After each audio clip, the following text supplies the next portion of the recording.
ketika kita menerima DOP, maka di sana kursi-kursi di DPR, kursi MRP, DPR kabupaten kota akan diisi oleh orang asli Papua. Caranya adalah kita semua sehati, punya komitmen untuk bisa memproteksi hak politik orang asli Papua. Saya ingin sampaikan pada saat ini, karena ketika kemarin kami berjumpa dengan Bapak Presiden juga menyatakan bahwa pemerintah pusat juga atau Bapak Presiden sendiri, mereka punya relawan, mereka juga punya orang-orang yang bisa mengawasi, memberi informasi, sehingga saya pikir seluruh masyarakat Indonesia, terutama kami di Papua, kami tetap mendukung penuh, ya, memberikan informasi-informasi yang membangun untuk bisa merubah nasib daripada orang asli Papua. Oleh karena itu, apa yang sudah kita sampaikan, bahkan yang disampaikan oleh pimpinan MRP sebelumnya, itu merupakan hak yang melekat dalam diri anggota MRP, siapapun dia. Oleh karena itu, kalau hari ini pimpinan menilai kami 6 orang anggota MRP yang datang bertemu dengan Bapak Presiden itu salah, pertanyaan saya juga, mengapa? Apakah Bapak bertiga datang ketemu dengan Bapak Presiden itu tidak salah? Oleh karena itu, sebagai pemimpin di tanah Papua, mari kita bisa memberikan contoh teladan yang baik, sehingga kita tidak mengalirkan air kabur dari hulu sehingga sampai ke hilir itu air itu diterima oleh masyarakat itu kabur. Tetapi bagaimana kita sebagai pemimpin mengalirkan air dari hulu, air jernih, sehingga sampai keluar di hilir mereka menikmati air yang jernih, artinya mereka menikmati berkat. Nah, ini saya harap untuk tidak terjadi perbedaan pendapat, tidak terjadi penilaian yang negatif, karena kita anggota MRP semua memiliki hak yang sama. Oleh karena itu, pemimpin bisa memberikan arah yang benar, pemimpin juga bisa menggiring kami ke hal yang benar, sehingga kami juga selaku anggota juga akan membangun sebuah kerjasama yang baik dalam tubuh MRP itu sendiri. Saya menyampaikan permohonan maaf kepada pimpinan apabila menilai kami 6 orang anggota MRP yang datang berjumpa dengan Bapak Presiden, kalau di mata pimpinan itu salah, silahkan kami diproses. Tapi kalau kami benar, Bapak-bapak pimpinan juga harus mendapatkan konsekuensi dari sikap yang selama ini tunjukkan kepada kami. Saya pikir apa yang kehadiran kami di istana kemarin itu adalah didampingi oleh pimpinan kami, yaitu Kepala Daerah dari wilayah adat Tabi, Saireri, tetapi juga dari Papua Barat. Dan saya pikir ini sudah sangatlah representatif untuk bisa menyampaikan beberapa pokok pikiran terkait dengan kepentingan dan kebutuhan seluruh orang di atas tanah Papua. Karena itu, harapan saya dari perjumpaan kami kemarin waktu 45 menit, dan kami telah menyampaikan, menyalurkan semua apa yang dirindukan oleh seluruh orang asli Papua, maka Bapak Presiden juga kami minta dengan hormat, mohon kesediaan untuk hadir dalam satu event nasional yang akan terjadi di tanah Papua, yaitu pelaksanaan Kongres Masyarakat Adat Nusantara yang ke-6 pada tanggal 24 Oktober sampai dengan tanggal 30 Oktober 2022 di Tanah Tabi di Kabupaten Jayapura. Dan puji Tuhan, Bapak Presiden telah merespon dan akan mengagendakan untuk kehadiran Bapak di Papua. Beliau juga menyampaikan bahwa Bapak Presiden juga akan hadir di Papua Barat atas permintaan dari saudara-saudara kami juga untuk melihat perkembangan terakhir tanah di Papua Barat, sehingga apapun yang kami rindukan sebagai masyarakat adat, kami juga ingin supaya ke depan masyarakat adat ini harus bangkit dan juga mereka mengalami peningkatan taraf hidup mereka sehingga menuju kepada kesejahteraan dan kemakmuran yang mereka harapkan. Sebenarnya hanya itu saja, dan hal lain yang kami sampaikan, harus ada rekonsiliasi terhadap kondisi Papua hari ini. Tidak mungkin kita membiarkan saudara-saudara kami yang berjuang, saudara-saudara kami yang berbeda paham, tidak mungkin kita biarkan terus begitu. Oleh karena itu kita semua berdoa agar waktu Tuhan tiba, maka terjadi rekonsiliasi sehingga ada kesatuan di dalam tubuh orang Papua. Di sana pasti akan kita nikmati sukacita, kedamaian, dan pada akhirnya sesuai dengan firman Tuhan dalam Mazmur bahwa Tuhan akan perintahkan berkat-Nya ke tengah-tengah orang yang hidup rukun dan damai. Ini sebenarnya harapan yang harus kita miliki. Perbedaan pendapat itu adalah anugerah Tuhan, tetapi tidak harus terus kita ada dalam perbedaan itu terus, tetapi bagaimana lewat perbedaan itu maka hal-hal baik yang Tuhan siapkan itu pasti akan kita capai.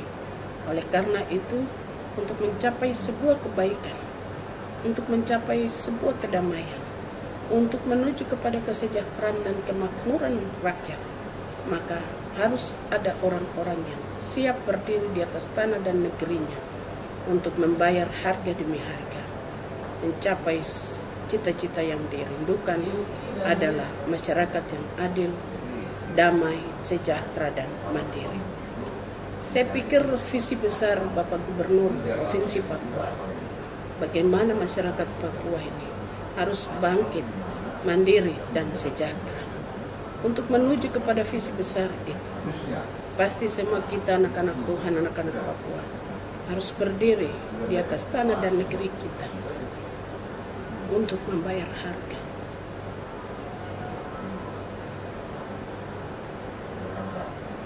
Dan apa yang kami lakukan semua, baik pimpinan MRP dan kami sebagai anggota MRP, di mata manusia mungkin melihat perbedaan, tetapi itulah harga yang harus kami bayar. Apalagi saya sebagai perempuan Papua sangat merindukan untuk semua kami orang Papua harus hidup dalam kesatuan. Ketika kita menciptakan kesatuan itu, maka damai itu pasti akan tiba.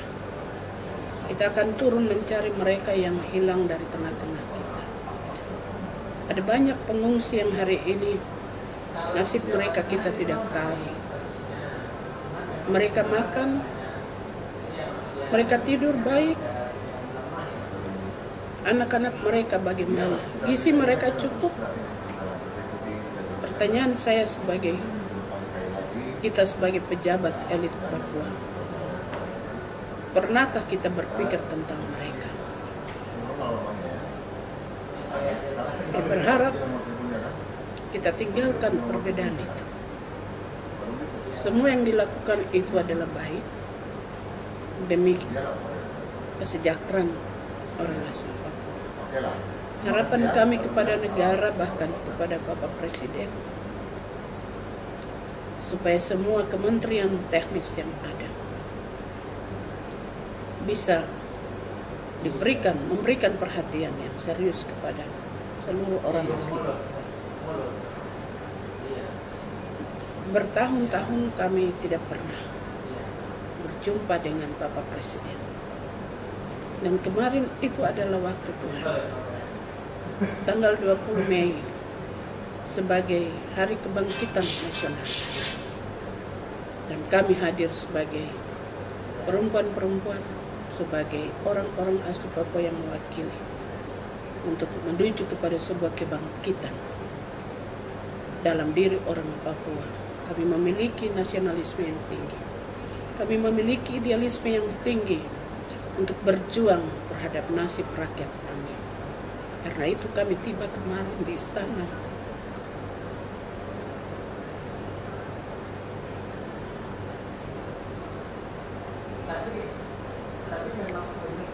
Menyampaikan bukan untuk kepentingan kami.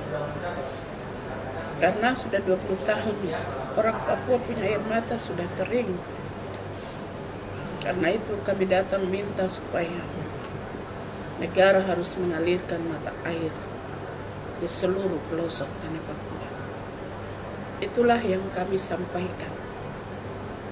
Kalau kami salah, saya atas nama teman-teman kami menyampaikan permohonan maaf kepada pimpinan saya. Bapak yang mulia, Bapak Timotius Murid, Bapak Yowel Mulaid, dan Ibu Deborah Mote, serta seluruh anggota yang mulia Majelis Rakyat Papua. Kami atas nama 6 orang ini, saya menyampaikan permohonan maaf kepada saudara-saudara dan seluruh orang asli Papua.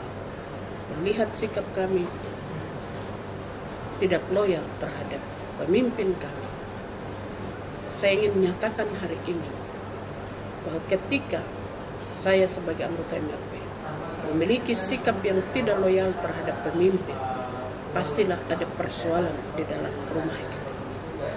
Pastilah ada persoalan di dalam lembaga besar.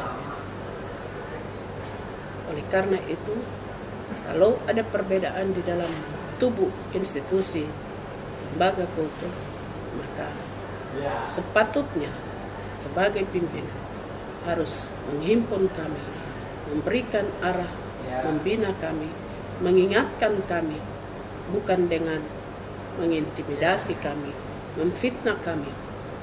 Dan saya menyampaikan permohonan maaf untuk semua. Harapan saya hanya satu, atau harapan kami hanya satu, baik teman-teman dari MRP Papua, bahkan teman-teman dari MRP Papua Barat, bagaimana kita bisa bersatu untuk membangun kembali tanah Papua yang sudah kita lihat masyarakat kita sudah miskin, mereka menderita. Pernyataan Bapak Gubernur bahwa kita orang Papua belum happy. Oleh karena itu, bagaimana dalam pelaksanaan otsus fase kedua kita bisa membahagiakan masyarakat orang asli Papua, mengangkat harkat dan martabat hidup mereka, mengangkat derajat mereka, baik masyarakat adat, para pemangku adat. Kita harus memberikan penghargaan dan penghormatan. Para pemuda, para perempuan, anak-anak, kita siapkan generasi Papua yang lebih berkualitas ke depan. Itu sebenarnya harapan kami, dan saya Dorince Mehwe sebagai seorang anggota legislator kultur, sebagai anggota Majelis Rakyat Papua, saya tetap berdiri di garda depan, menyatakan kebenaran, menjadi corong kebenaran, kerja dengan jujur, adil, supaya Tuhan memberkati seluruh pekerjaan-pekerjaan pelayanan yang kita lakukan. Saya juga selaku Ketua Persatuan Wanita Kristen Indonesia meminta dan memohon dukungan doa kepada seluruh wanita Kristen di tanah Papua untuk kegiatan yang kemarin sudah lakukan.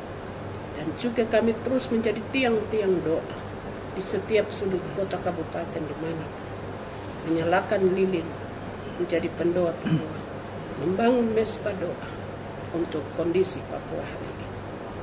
Dan juga sebagai Ketua Dewan Aman Daerah, saya adalah Ketua Dewan Aliansi Masyarakat Adat Nusantara Jayapura. Kita semua berkewajiban untuk menjaga keamanan, menjaga Kamtipmas, sehingga Bapak Presiden boleh datang bersama-sama dengan seluruh masyarakat adat Nusantara di Kabupaten Jayapura. Kiranya Tuhan memberkati kita semua. Kalaupun sikap dan perilaku kami salah, saya mohon maaf dan mohon ampun agar apa yang baik yang sudah kami lakukan tidak akan terhalang dengan semua yang dianggap salah bagi kami. Terima kasih, Tuhan memberkati.